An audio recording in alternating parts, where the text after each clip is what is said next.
The Serenity Arc 3 had been marketed as a civilized glide through the emerald clouds of Varsith Prime. That line, stamped on every itinerary, information pamphlet, and holoposter from here to the inner rings, would come back to haunt the public relations office for weeks. At the time of the incident, however, the passengers, 94 in total, representing 9 GC member species, were entirely unaware they were seconds away from becoming a cautionary footnote in transit safety literature. The descent sequence began normally.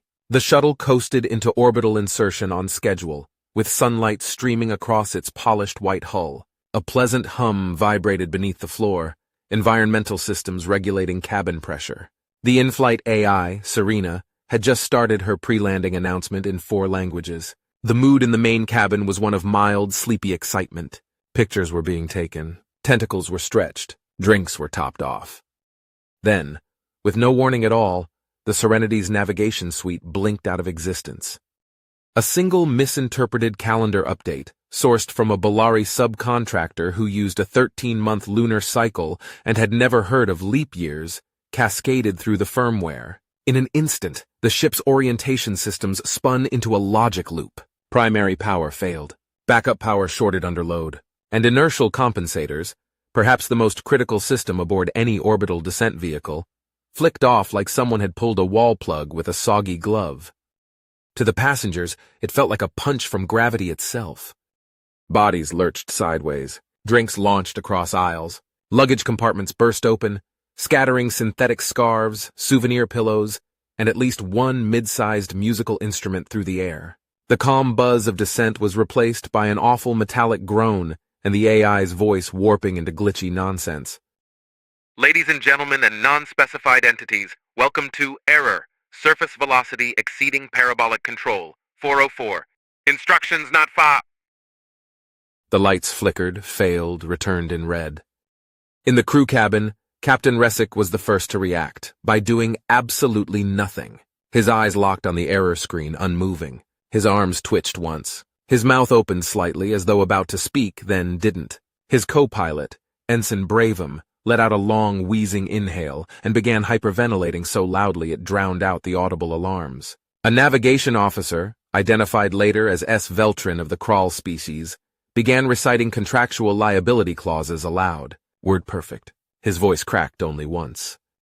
Passenger Indemnity Clause 7.3b. User agrees GC transit services are not liable for planetary collision or planetary adjacent emotional trauma. In the passenger compartments, chaos had gone feral. At least 2 individuals attempted to press themselves flat against the windows in hopes of getting out. One Krell passenger climbed halfway into an overhead storage bin and attempted to make himself small enough to avoid physics.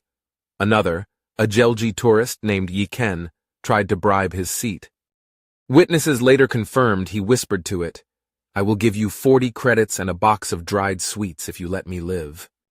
Several passengers entered catatonic states. Others screamed with such intensity they began mimicking alarms. One mother tried to activate an emergency beacon by biting it. And in the midst of it all, sitting quietly in seat 17C, was Hugh Templeton. A human.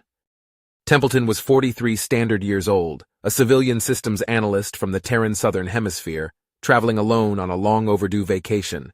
His booking details included 2 goals: observe rare Varsith marshbirds and not check work messages.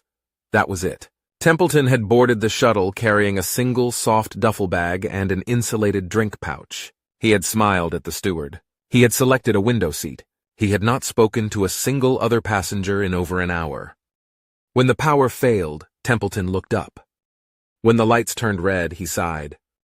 When the compensators shut off and the entire shuttle bucked like a dropped box of hammers, he paused, chewed the last bite of his protein bar, and closed the wrapper neatly. Then, while everyone else lost their minds in one form or another, Templeton quietly unbuckled his restraint harness, picked up his duffel bag, and stood. He navigated the corridor with the practiced ease of someone who had lived through at least one emergency evacuation, and once read a pamphlet on mindfulness under mechanical stress. He stepped over a passenger curled in the fetal position. He stepped around a food cart jammed against the wall, from which sticky red paste was slowly oozing. He paused only once, to rebalance a sideways potted plant, then continued down the forward service hallway. A technician slumped against the wall muttered something incomprehensible. Templeton patted them once on the shoulder and kept walking. He reached the bridge hatch. It was locked, flickering in standby yellow. He knocked. There was no answer. He knocked again. The panel, either impressed or malfunctioning, slid open. Templeton stepped onto the bridge. The scene was exactly what you'd expect. Officers frozen, error lights flashing, panels cycling through useless diagnostic menus, smoke, a smell somewhere between ozone and burnt toaster pastry. He walked to the main pilot's chair. Captain Resick looked up with the expression of someone whose final thought had been interrupted by the arrival of someone annoyingly alive. Templeton gave him a nod. "Hey," he said, "mind if I take a stab at this?" Resick, still completely sure he was going to die, simply nodded and slid sideways out of the chair. Hugh Templeton sat down, casually opened the glove compartment, and pulled out a thick, spiral-bound paper manual labeled GC Emergency Flight Systems Recovery, Class 3 Shuttles and Lateral Variants, Reverend, 7.4. It hit the console with a solid, satisfying thunk. He began flipping pages. The bridge of the Serenity Arc 3 had taken on the quality of a bad dream, smoke drifting in low spirals through flickering red light, status panels stuttering through error codes too fast to read, and the steady, building groan of gravity reasserting itself with grim enthusiasm. Somewhere deep in the hull, metal flexed like it was remembering how to scream. Captain Resick had not moved since the human sat down. His hands hovered inches from the dead controls, unsure whether to rest, reach, or pray. His mouth was still slightly open from the moment Hugh Templeton had said with disarming confidence, "Mind if I take a stab at this?" Now Hugh sat at the pilot's console, thumbing through a 3,000-page spiral-bound manual. The manual looked older than some of the crew. Its corners were bent. There was a coffee stain running through most of Chapter 12. Templeton flipped past that, unfazed, until he stopped near the end. Page 3007. The top of the page read, Procedures. Glide path recovery in catastrophic systems failure. Grav shuttle variant C3. He nodded to himself, read for a moment, and then looked up. "You know," he said as casually as if commenting on the weather, "I used to fly a crop duster back on Earth. Most of the time they didn't start. So, this is kind of nostalgic." Captain Resick blinked at him, still frozen. The co-pilot, Ensign Bravum, managed to croak, "What's a crop duster?" Templeton grinned faintly. "A type of sky-based near-death experience. This is just a bigger version." He gently set the manual across his lap and reached beneath the console. After a moment of groping, he pulled out a maintenance hex key. Standard issue, rarely used, slightly sticky. He wiped it once on his shirt and went to work. Step 1, manual throttle override. The controls were dead electronically, but the levers themselves were mechanical beneath the casing. Hugh reached behind the console panel, felt for the tension clamps, and clicked them loose. One lever gave way with a metallic clack, and suddenly the shuttle's pitch shifted. A little. Enough. Outside, the world spun sideways as the shuttle nosed into a shallow corkscrew. The airframe shuddered. In the passenger cabin, several GC tourists screamed again, not because anything had changed, but because something had. Step 2, inertial dampener recalibration. The system was technically down, but Templeton wasn't interested in turning it back on. Just rebalancing the mass profile so the spin wouldn't shear the ship apart on re-entry. The procedure required 5 recalibration taps on a manual diagnostic circuit buried under the portside interface panel. "Hold this," he said, handing the manual to Ensign Bravum, who took it like it might explode. Hugh reached under the left panel, braced himself with one knee, and gave the underside a solid thwack. Then another. The console flickered. Once. A low chime sounded. "Still works," he said, satisfied. Step 3. Confidence in gravity. This wasn't metaphor. The manual explicitly stated, "Final alignment and glide trajectory must be committed with no further correction. Due to system failure and inertial delay, corrective input will result in overcorrection and loss of lift vector. Trust your initial set and let gravity finish." Templeton read it again, then nodded. "Right. Faith-based flying. Got it." He adjusted the final lever. Outside, the Serenity Arc 3 began to descend. There were no warning klaxons now. The power was still out. The ship had gone quiet, eerily so. The only sound was the rising wind against the hull as Varsith Prime's atmosphere thickened. The outer plating began to glow, friction building along the belly of the shuttle like heat returning to an old stove.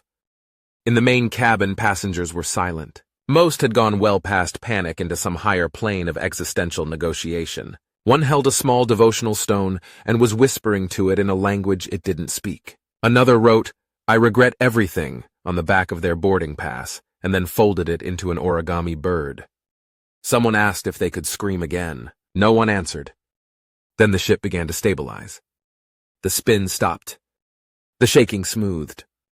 The nose leveled just above the horizon line, and the shuttle began a clean, shallow glide through the cloud cover. Rain hissed against the outer hull. The heat glow faded. Altitude readouts, manual backups now ticking along analog dials, showed descent rate evening out. On the bridge, Hugh Templeton adjusted a final switch, leaned back slightly, and reached into his duffel bag. He pulled out a silver mint tin. "Mint?" he offered to Bravum. The ensign stared at him like he was speaking in fire. "No?" Hugh shrugged, popped one into his mouth, and returned his gaze to the viewport. Through the front screen, the surface of Varsith Prime spread out below them, lush, green, welcoming, and entirely unaware it was about to receive a civilian transport that had, minutes before, been one deflected bolt from tragedy. Behind them, the passenger cabin erupted in muted applause, or possibly weeping. It was hard to tell. One individual was chanting, "Thank you, Bookman," over and over again. The shuttle's landing struts deployed with a wheeze. Templeton, still chewing, guided the vessel in with a precision that made the touchdown seem less like an emergency recovery and more like a casual delivery. The engines coughed once, the hull groaned in relief, and then everything was still. Templeton closed the manual and placed it gently back into the glove box. He stood, slung his bag over one shoulder, and nodded at the captain. "You're good to take it from here," he said, before strolling out through the bridge hatch. Captain Resick remained seated. He would not speak again for another 8 minutes. In the silence that followed, Ensign Bravum picked up the manual. It opened naturally to page 3007. Room 17B was quiet in the way only a truly embarrassed conference room can be. The lights had dimmed to accommodate the playback display, now frozen on the final frame of the Serenity Arc 3's internal bridge footage. A grainy, wide-angle shot of one human, duffel slung casually over his shoulder, walking off a civilian shuttle he had just manually landed during a full-system power failure. The image captured him mid-stride. Calm, purposeful. Behind him, smoke still curled from the bulkheads. Someone had written, "Thank you, Bookman," on the viewport in condensation. The room remained still for several more seconds, save for the faint clink of ceramic as the human liaison sipped from his mug. The mug read in cheerful Terran script, "Have you tried reading the manual?" Finally, Analyst Vennick cleared his throat, a gravelly flutter from 3 vocal folds that had never once needed to express disbelief until now. "He landed a disabled orbital shuttle," Vennick said slowly, "using a printed manual?" His voice echoed against the paneling. No one replied, not at first. Counselor Relvarn turned toward the human liaison, eyes narrowed. Where did he get such a thing? Are humans hoarding paper now? The liaison, Wallace Grigg, mid-50s in Earth years, recently reassigned from expeditionary support and cultural arbitration, blinked at her, then slowly placed his mug on the table. "That," he said, gesturing toward the paused screen, "that's the Standard Emergency Systems Recovery Manual. GC regulation mandates a physical copy on every certified vessel. Section 11, Subsection D, starboard compartment, usually next to the flare kit. I'm surprised you didn't know." A long pause followed. Fleet Safety Auditor Maxos adjusted their glasses. "We've always assumed that was ceremonial. A kind of historical token. Like the ceremonial hammer on the old maintenance cruisers." Counselor Gillick tilted their head. "I vaguely remember something about it from training. A one-slide mention between emergency flotation blankets and culturally sensitive meal prep. That was 68 years ago." Grigg raised an eyebrow. "So it was covered." "Well, technically, Gillick muttered. We thought it was a joke. Grigg raised an eyebrow. It's not a hat. It's a flight guide. Counselor Exreth, a tall, angular being from the Varnari delegation, leaned forward, tentacles pressed together in a gesture of irritated contemplation. Why didn't the crew use it then? Grigg shrugged. They probably forgot it existed. And the human didn't? Exreth snapped. Nope. Another long pause. Vennick glanced around the table. The shuttle captain had 6 stars on his collar, 2,000 flight hours, dozens of certifications. Grigg tilted his head. Has he ever flown without a computer? Of course not. There you go. Counselor Relvarn exhaled slowly through her nasal folds. So what we just saw, that wasn't instinct, or luck, or even human intuition. He just followed instructions? Grigg nodded. Yep. Page 3007. Maxos quietly opened a data slate and began typing. Are you making a note? Relvarn asked. Maxos didn't look up. I'm ordering a dust analysis of every glove compartment in the fleet. We've clearly missed something. More silence. Counselor Gillick of the Krenth Confederacy tapped one claw against the table. The passengers described him as disturbingly calm. Grigg grinned. That's just Hugh. I met him once at a maintenance conference. Spoke for an hour about phase capacitors and black coffee. Didn't blink once. It was like watching Entropy give a TED talk. Exreth made a noise that might have been confusion. And he just left? Oh yeah. Closed the manual. Tucked it back into the glove box. Asked if anyone knew how to get to the bird sanctuary.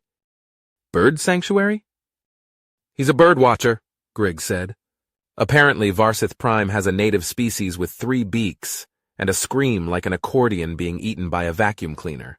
It's rare. Vennick looked like he was about to say something and then visibly gave up. Maxos kept typing. Shuttle AI confirms the manual was technically present and accounted for. Dust analysis shows it hadn't been read in at least 19 years, but it's seen other uses. Relvarn rubbed at her eye with the heel of one hand. Such as? Grigg shrugged. Passenger logs note it was used as a tray for synth snacks on a long haul last year. Before that, apparently it propped the cockpit door open during a heat wave. Of course it did. Counselor Exreth sat back. I suppose now we have to commend him. Grigg looked mildly offended. He didn't do anything extraordinary. He just did the thing that was supposed to be done. The actual, literal procedure. The miracle, he added, picking up his mug again, is that he knew it existed. Counselor Gillick narrowed their eyes. Is this normal for humans? Grigg smiled faintly. Define normal, but yes. They're generally very good at surviving situations where survival seems unlikely, usually by applying forgotten knowledge, common sense, or chewing gum. Sometimes all 3. Vennick scrolled through his slate. Fleet Command is requesting a summary of this incident for personnel training modules. They want something concise. Grigg nodded. How about, humans may attempt practical solutions under high duress. Sometimes they even read the instructions. There was a pause. Vennick typed that in verbatim. Relvarn looked at the paused screen again. What was his name? Grigg glanced at his notes. Templeton. Hugh Templeton. Civilian systems analyst. Earth-based. No military background. No advanced flight certifications. Applied for vacation leave using a paper form. Of course he did. Fun fact, Grigg added. He corrected the form layout before submitting it. Changed the field alignment on page 2. Said the margins were inefficient. A beat. Outside room 17B, the corridors of GC Central buzzed with the usual low-level panic of interstellar bureaucracy. Memos were already flying. Some official, some not. Shuttle Command had quietly circulated a refresher titled, Emergency manuals are there for a reason. Please open them. The Council's internal training board added a new line to the doctrine on civilian ship emergencies. In the absence of functioning systems, crew panic, or AI failure, consult physical documentation. Humans might already be doing this. Meanwhile, Grigg sent off a short note to his own department. Recommend protocol refresher for all fleet and civilian crews. Also institute regular glove box checks. If nothing else, it keeps the dust down. He added one more line before closing the file. Seriously, page 3007. It's all in there. Want more GC madness? Pick up the book.